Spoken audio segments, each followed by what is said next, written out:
सभी को जय श्री राम, राधे राधे। मैं ईशा पुत्रेश्वर कुमार अरोड़ा जी के हरिद्वार उत्तराखंड से। आज करवा चौथ है। सभी मेरी बहनों को, सभी आंटियों को, सभी महिलाओं को करवा चौथ की बहुत बहुत बधाई हो। आप अखंड सौभाग्यवती का वरदान प्राप्त करें माता करवा चौथ से। ये मैं अर्जेंट वीडियो बना रही हूँ, ये भी अर्जेंट ही बन रही है।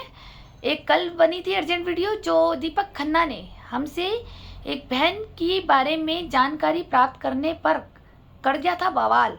क्योंकि क्या हमें अपनी घर की बच्ची के बारे में नहीं पूछना चाहिए? हमने नॉर्मली पूछा तो उसने बवाल कर दिया। अब उसको तो चुल मच गई ना, क्योंकि वो असली भूमाफिया वही था हमारे मकान में। मेरे को तो भूमाफिया पकड़ने वो पकड़ा गया कल एक कि ये भी मकान में अड़ंगे कराते हैं और मेरी बहन को मिसगाइड करके गलत रास्तों पे उसको चलने के लिए राह दिखाता है। राइट। अब मैं आज ये अर्जेंट वीडियो बना रही हूँ। आज करवा चौथ है तो हमारे पास अभी लगभग 12 बजे करीब भीमगोड़ा चौकी से फ़ोन आता है कि ईशा बेरी जी और सचिन बेरी जी यहाँ भीमगोड़ा चौकी पे उपलब्ध हो जाए, ठीक है, प्रेजेंट हो जाए। तो हमने कारण पूछा तो बोला कि रूमा बेरी जी यहाँ आई हुई है और आपके खिलाफ मुकदमा दर्ज कर रही है। कारण हमें पुलिस ने नहीं बताया। पहले हमने कहा कि हम भीमगोड़ा चौकी नहीं आएंगे, ये जो तहरीर दे रही है आप उसे एक्सेप्ट कीजिए और हमें नोटिस दे दीजिए, हम कोर्ट से इसको जवाब देंगे और कोर्ट से ही इसको भुगत लेंगे। हम चौकी नहीं आएंगे। राइट। क्योंकि जब आप देखिए ना पॉइंट की बात, हम लोगों के लिए तो चौकियाँ काम नहीं करती, ठीक, लेकिन रूमा बेरी जी एक झूठी एफआईआर दर्ज, वो भी करवा चौथ पे बहू का त्योहार खराब करने के चक्कर में ये अपने बेटे सचिन बेरी और बहू की रिपोर्ट करने गई।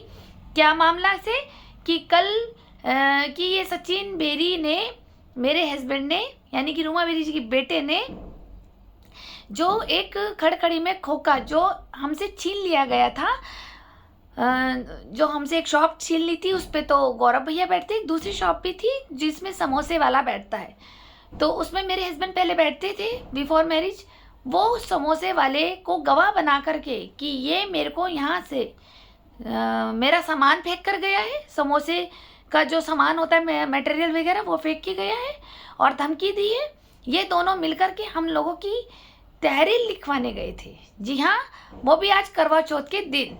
आप समझ रहे हैं? ये अर्जेंट वीडियो मैं इसलिए बना रही थी। एक माँ अपने बेटे की जो लंबी आयु मांगती है, अपनी बहू का सुहाग मांगती है, वो हमें आज के दिन भीमगोड़ा चौकी के दर्शन करा रही थी ताकि मैं वहाँ जाऊँ और मेरा पूरा दिन खराब हो। और जैसे इसने अपने पोते को 3 दिन के लिए बंद कराया था देव बेरी को, जी हाँ, रूमा बेरी जी ने अपने पोते को झूठी मुकदमे में बंद कराया था। इस बच्चे को जेल काट के आया है 3 दिन की। तो ये सोच रही थी कि आज करवा चौथ ईशा का खराब कर दो, तो मैं जब ये यहाँ चौकी पहुँचेंगी तो कुछ ना कुछ मुकदमा करा करके या फिर वही जो आर्गूमेंट सास के साथ होंगे तो वो मेरा चालान काट करके मजिस्ट्रेट के पास दे दिया जाएगा। कारण क्या था? क्योंकि कल इसने मुझे धमकी दी थी रूमा बेरी जी ने कि एक तो यूट्यूब बनानी बंद कर, तू मेरा जो चिट्ठा खोल रही है ना तो खोल ले, तो जो अगर मैं देह व्यापारी की औरत हूँ तो ये सारे बाजार भी मेरी ही नाव में बैठा है, तू कितना भी शोर मचा ले। और दूसरा जो दीप तिवारी के साथ और शंकर अग्रवाल के साथ और मनोहर पलटू के साथ और राजकुमार भैया के साथ जो मेरा केस, कोर्ट केस चल रहा है, जो फाइनल पे आ चुका है, वो वापस लेने की धमकी और माफ़ करने की धमकी दी है मुझे रूमा बेरी ने कल मुझे।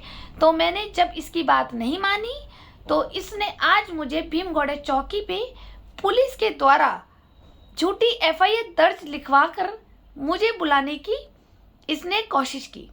मैं गई नहीं हूँ। अब देखते हैं आगे क्या होता है। नोटिस आता है तो मैं आपके बीच में बोलूँगी और इस नोटिस को मैं कोर्ट में भुगतूंगी, ठीक है? क्योंकि यही अब मैं आपके बीच में ये डालना चाहती थी ज़रूरी बात कि जो एक माँ जब अपने बेटे को नहीं छोड़ रही है, उसका सब कुछ छीन लिया और उसकी झूठी एफआईआर दर्ज कराने जा रही है, तो आप लोग समझ रहे हैं कि मेरे घर में क्यों पुलिस आती थी, मेरी शादी से पहले क्यों पुलिस आती थी?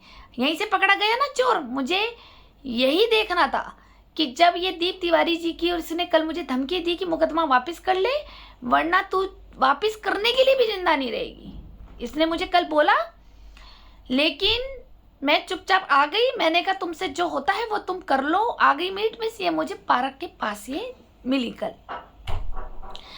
फिर इसने मुझे फ़ोन पे भी बोला, राइट। लेकिन मैंने इग्नोर मार दिया। मैंने कहा अभी तो इसको चुल मचेगी, क्योंकि मैं सब चीज़ डाल रही हूँ और दीप तिवारी जी के साथ, इन सब के साथ केस फाइनल पे आ चुका है। इसने मुझे ये रिजल्ट दिखाना था कि आज मैं करवा चौथ तेरा खराब करूँगी और सबक सिखाऊंगी। जी हाँ, ये ऐसी करती है। मेरी जितनी भी खुशियाँ त्योहार आते हैं तो ये जानबूझकर झूठी मुकदमे करवाती है लोगों के द्वारा, ठीक है। अब की बार जब इसका किसी ने कोई कहना नहीं माना, क्योंकि मैंने यूट्यूब पे सबको बता दिया है कि मेरे साथ गंगा विहार कॉलोनी में और मोती बाजार में क्या होता है, तो किसी व्यक्ति ने इसकी बात नहीं मानी, तो ये खुद स्वयं चलकर भीमगौड़े चौकी गई और अपने बेटे सचिन बेरी की और मेरी झूठी एफआईआर दर्ज करा रही थी, जिसमें कि हम लोग चौकी नहीं गए थे। क्या मैंने ठीक किया या गलत किया? मैंने जब कुछ किया नहीं, मैं चौकी जाऊँ क्यों?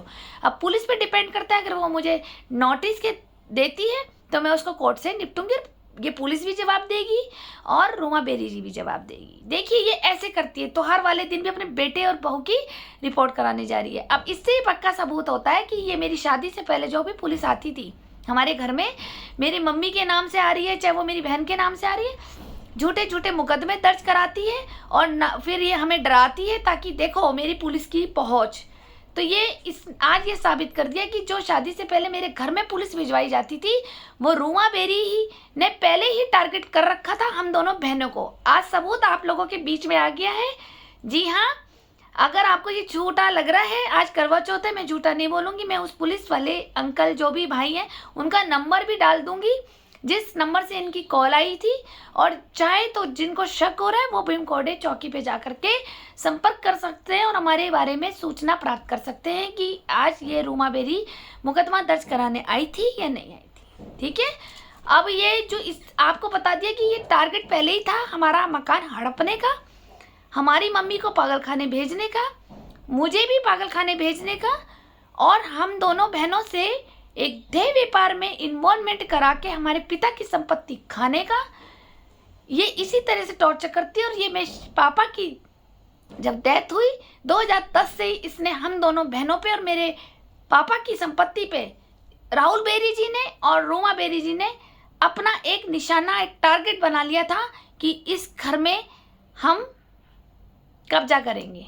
चलिए, आपने मुझे सुना, अपना टाइम दिया, थैंक यू। ये मेरे लिए आज अर्जेंट वीडियो थी। फिर मिलते हैं नेक्स्ट वीडियो में, देखते हैं कि पुलिस का क्या रिएक्शन हुआ। मैं शाम तक वेट करती हूँ। अगर नोटिस आता है 2-3 दिन में तो वो आपके बीच में नोटिस दिखाया जाएगा। धन्यवाद, थैंक यू।